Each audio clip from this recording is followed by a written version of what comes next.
Indian 2 സിനിമയുടെ പ്രൊമോഷൻ്റെ ഭാഗമായിട്ട് Kamal Haasan sir കൊടുത്തിട്ടുണ്ടായിരുന്ന ഒരു ഇൻ്റർവ്യൂ ഉണ്ടായിരുന്നു.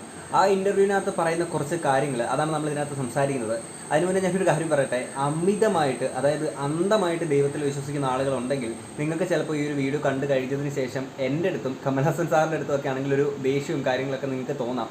പക്ഷേ നിങ്ങൾ മനസ്സിലാക്കേണ്ട ഒരു കാര്യം, ഇത് ഒരിക്കലും ഒരു വിശ്വാസത്തെയോ കാര്യങ്ങളെയോ ഒന്നും അടച്ചാക്ഷേപിക്കാനോ കാര്യങ്ങൾക്ക് വേണ്ടിയിട്ടൊന്നുമല്ല ഞാൻ ഈ ഒരു ടോപ്പിക് ചെയ്യുന്നത്. പക്ഷേ നമ്മൾ സമൂഹത്തിൽ ചർച്ചയാക്കപ്പെടേണ്ടുന്ന അല്ലെങ്കിൽ നമ്മൾ സംസാരിക്കേണ്ടുന്ന ചില വിഷയങ്ങളുണ്ട്. ഓക്കെ, അപ്പോൾ എന്തായാലും അദ്ദേഹത്തിന് പറയുന്ന കുറച്ച് കാര്യങ്ങളൊന്ന് കേൾക്കാം. How has your approach towards looking at that Friday changed? A successful Friday and a not so successful Friday? No, it depends. For Christ, Friday the 13th is another Friday. It's for you that it's a frightening day, not for Christ. ഇത് actually ഞാൻ ഒരുപാട് നാളായിട്ട് ഇങ്ങനെ ചിന്തിച്ചിട്ടുള്ളൊരു കാര്യമാണ് കേട്ടോ. കാര്യം എന്താണെന്ന് വെച്ചാൽ, നമുക്ക് ദുഃഖമുള്ളൊരു ദിവസം, അതായത് വിഷമമുള്ളൊരു ദിവസത്തെ ആഘോഷിക്കപ്പെടുക എന്ന് പറയുന്നത് പോലെയുള്ള ഇത്തരം സാഡിസ്റ്റ് മനോഭാവമുള്ള ഒരു ആഘോഷം അല്ലേ, അത് ഇപ്പം എന്താ പറയുക, നമുക്ക് ഒരു എക്സാമ്പിൾ പറയുകയാണെങ്കിൽ, നമുക്കിപ്പം ഒരു ആക്സിഡൻറ്റ് അല്ലെങ്കിൽ നമ്മുടെ ജീവിതത്തിൽ ഓർക്കാൻ ആഗ്രഹിക്കാത്ത എന്തെങ്കിലും വിഷമമുള്ള സങ്കടമുള്ള ചില കാര്യങ്ങൾ, അപ്പം ഒരു ബ്രേക്കപ്പ് ആയിരിക്കാം, അങ്ങനെ എന്തുമായിരിക്കാം. ഈ ഒരു സാധനം നമ്മൾ പിറ്റേ വർഷം ഇതേ ദിവസമാകുമ്പോൾ നമ്മൾ ചിലപ്പം അറിയാതെ ഒന്ന് ഓർത്ത് പോയേക്കാം ഈ ദിവസമല്ലേ എന്നുള്ളത്. പക്ഷേ ആ ഒരു ഓർമ്മയിൽ തന്നെ നമുക്ക് എത്രത്തോളം വിഷമം ഉണ്ടാകും. അതേ ഈ ഓർമ്മയെ നമുക്ക് ചുറ്റുമുള്ള ആളുകൾ എല്ലാം കൂടെ ചേർന്നൊരു ആഘോഷമാക്കി മാറ്റുമ്പോൾ, അതായത് നമുക്ക് വിഷമം ഉണ്ടാക്കിയ ആ ഒരു ദിവസത്തെ ആഘോഷമാക്കപ്പെടുമ്പോൾ ഉണ്ടാകുന്ന നമുക്ക് എത്രത്തോളം ഹേർട്ടാവും നമ്മൾ ജീവിച്ചിരിക്കുകയാണെന്നുണ്ടെങ്കിൽ. അതേപോലെ ഹിന്ദുക്കളുടെ ആചാരത്തിലുള്ളൊരു ഭാഗമാണ് ഈ പറയുന്ന പോലെ മരിച്ചു പോയവരുടെ ആണ്ട് നടത്തുക എന്ന് പറയുന്നത്. അതായത് നമുക്ക് അത്രത്തോളം വേണ്ടപ്പെട്ട ഒരാളെ മരിച്ചു പോയിട്ടുണ്ടെങ്കിൽ അത് പിറ്റേ വർഷം അതേ ദിവസം നമ്മൾ അയാളെ ഓർക്കുക എന്ന് പറയുന്നത് അത് നമുക്ക് അയാളോടുള്ള ആ ഒരു സ്നേഹമാണ്. പക്ഷേ നമ്മളിപ്പം സ്വാഭാവികമായിട്ടും നമുക്ക് വേണ്ടപ്പെട്ടൊരു മരിച്ചു പോകുമ്പോൾ ആ ഒരു ദിവസം നമ്മൾ അയാളെ ഓർക്കും, സ്മരിക്കും, കാര്യങ്ങളൊക്കെ ഉണ്ടാകും. പക്ഷേ ആ ഒരു ദിവസത്തെയും നമ്മളിതുപോലെ ആളുകൾക്ക് ഫുഡൊക്കെ കൊടുത്ത് അതൊരു ആഘോഷമാക്കി മറ്റൊരു രീതിയിലൊക്കെ കൊണ്ടെത്തിക്കുമ്പോൾ അതിനും ഒരു ടൈപ്പ് ഓഫ് സാഡിസ്റ്റ് സ്വഭാവമുള്ളൊരു കാര്യം തന്നെയാണ് അതും.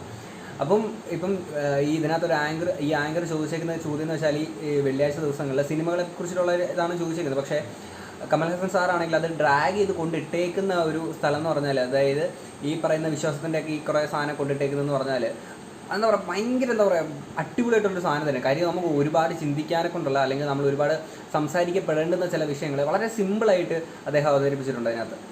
So, what are you trying to deify yourself? Yes, if I don't do it, you won't. So, it's nothing wrong.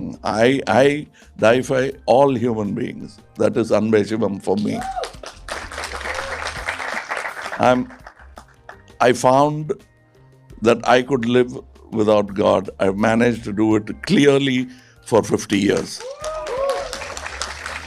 Maybe 54. Like, I might agree, my friends might agree and disagree. But I can promise you, I cannot live without people. Maybe I'll manage for 8 hours because that's the time I dream of them. I'll be sleeping. But without people, I cannot survive. I have survived without the gods. This is not a pompous statement. It's a very humble, kneeling before reality kind of statement. Nothing to do with acting, though. ഇതൊക്കെ കേൾക്കുമ്പോഴാണെങ്കിൽ കുറച്ച് അമിതമായിട്ട് ദൈവത്തിൽ വിശ്വാസമുള്ള ആളുകൾക്കൊക്കെ ആണെങ്കിൽ ഭയങ്കര ഇയാൾ എന്തുവാണ് ഈ പറയുന്നത്, ഒരുമാതിരി വിവരക്കേടൊക്കെ പറയുമല്ലോ എന്നുള്ള രീതിയിൽ ചിന്തിക്കുന്ന ചില ആൾക്കാരുണ്ട്. അതായത് ഈ അമിതമായിട്ട് വിശ്വസിക്കുന്ന ആളുകൾ. പക്ഷേ അദ്ദേഹം പറഞ്ഞിട്ടുള്ള കാര്യം ഭയങ്കര നമ്മൾ ചിന്തിക്കേണ്ടത്, നമ്മൾ ഒരുപാട് ചർച്ചാ വിഷയമാക്കേണ്ടത്, സംസാരിക്കേണ്ട ഒരു വിഷയമാണ്. കാരണം ഈ അന്ധവിശ്വാസങ്ങളൊക്കെ പറഞ്ഞുകൊണ്ട് ഒരുപാട് ആളുകൾ ഇതിനെ ചർച്ചാ വിഷയമാക്കാറുണ്ട്.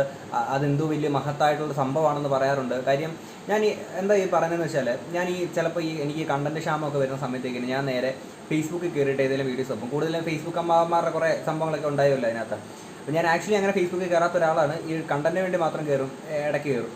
അപ്പം അങ്ങനെ ഞാൻ നോക്കുമ്പോൾ ഇടയ്ക്ക് മിക്കവാറും എനിക്ക് സജഷനിൽ വന്ന് കിടക്കുന്ന സംഭവം എന്താണെന്ന് വെച്ച് കഴിഞ്ഞാൽ, ഈ കുട്ടികളുണ്ടല്ലോ, ഈ ഒരു 18-20 ആ ഒരു റേഞ്ചിലുള്ള പെൺകുട്ടികളാണെങ്കിൽ ചില അമ്പലങ്ങളിലും ഇതുപോലെ ചില ആചാരത്തിൻ്റെ ഭാഗമായിട്ട് മുടി അഴിച്ചിട്ട് ആടുക എന്നൊക്കെ പറഞ്ഞിട്ടൊരു ഭയങ്കര ഒരു സൈക്കോ പോലെ കുറേ പരിപാടികൾ കാണിക്കുന്നുണ്ട്. ഞാൻ ഇടയ്ക്ക് ആലോചിച്ചിട്ടുണ്ട് ഇത് വെച്ച് ഞാനൊരു വീഡിയോ ചെയ്താലോ എന്നുള്ള രീതിയിൽ. കാര്യം ചില സാധനങ്ങൾ അതുപോലത്തെ എക്സ്ട്രീം ലെവൽ പോയിരിക്കുന്ന കുറേ സാധനങ്ങളൊക്കെ ഉണ്ടായിരുന്നു.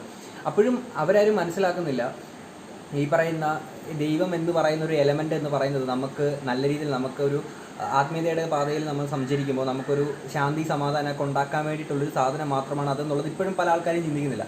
അതങ്ങനെ എന്തോ ഒരു അങ്ങനെ ഒരു ശക്തി ഉണ്ടെങ്കിൽ തന്നെ എന്താ പറയുക, കുറേ ആചാരങ്ങൾ ഭയങ്കര എന്താ പറയുക, നമ്മൾ ജീവിച്ചിരിക്കുന്ന നമ്മുടെ തൊട്ട് മുന്നിൽ കാണുന്ന മനുഷ്യനേക്കാൾ കൂടുതൽ പ്രാധാന്യം നമ്മൾ ഇന്നേ വരെ കണ്ടിട്ടില്ലാത്ത ഏതോ ഒരു ദൈവത്തിന് കൊടുക്കുന്നുണ്ട് അല്ലേ, ഏതോ ഒരു ദൈവത്തിന്. പക്ഷേ നമ്മുടെ തൊട്ട് മുന്നിലേക്ക് നമ്മൾ ഇത്ര സിമ്പിളായിട്ട് ചിന്തിച്ചാൽ മതി.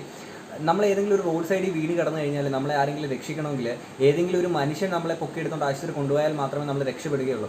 അപ്പം അങ്ങനെ ഏതെങ്കിലും ഒരു മനുഷ്യൻ കൊണ്ട് നമ്മളെ രക്ഷപ്പെടുത്തുകയാണെങ്കിൽ അപ്പം ചില വിശ്വാസികൾ പറയുന്നൊരു ന്യായീകരണമുണ്ട്, അത് ദൈവം വിട്ടതാണ് ആ ഒരാളെ അങ്ങോട്ടേക്ക്, അല്ലെങ്കിൽ ദൈവം അയാളിൽ പ്രവർത്തിച്ചുള്ള ഒരു സാധനമാണെന്നൊക്കെ പറഞ്ഞുകൊണ്ട് ഈ കൃപാസനം പോലുള്ള കുറേ പരിപാടിയുണ്ട്.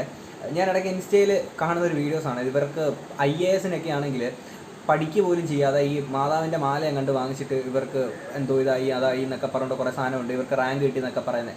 സത്യം പറഞ്ഞാൽ അതൊക്കെ ഭയങ്കര കോമൺ ആയിട്ടുള്ള സാധനം. പക്ഷേ ഇവരെല്ലാം ഈ പറയുന്ന ദൈവം എന്ന് പറയുന്ന ഒരു എലമെൻറ്റിൽ തന്നെ സ്റ്റിക്ക് ഓൺ ചെയ്ത് നിൽക്കുക. പക്ഷേ നമുക്ക് ചുറ്റുമുള്ള മനുഷ്യരിൽ എന്താ പറയുക, അവരിലൊരു പോസിറ്റീവ് എനർജി കാണാൻ ഇവിടെയുള്ള പല ആളുകളും ശ്രമിക്കാറില്ല. ഇപ്പോൾ ഇദ്ദേഹം പറഞ്ഞതുപോലെ തന്നെ, കമൽഹാസൻ സാർ പറഞ്ഞതുപോലെ തന്നെ, കഴിഞ്ഞ 50 വർഷം അല്ലെങ്കിൽ 54 വർഷമായിട്ട് ഞാൻ മനുഷ്യർക്കിടയിലാണ് ജീവിച്ചുള്ള, മനുഷ്യരില്ലാതെ എനിക്ക് കഴിയില്ല, ദൈവമില്ലാതെ ഞാൻ ഇത്രയും നാൾ ഞാൻ ജീവിച്ചു, പിന്നെ 8 മണിക്കൂർ ഞാൻ ഉറങ്ങുമ്പോൾ മാത്രമേ ഉള്ളൂ ഈ പറയുന്ന മനുഷ്യരുമായിട്ട് സമ്പർക്കം പുലർത്താതെ നിൽക്കുന്നതെന്നുള്ളത്. ഇതൊക്കെ നമ്മൾ ചിന്തിക്കേണ്ട കാര്യങ്ങളൊക്കെയാണ്.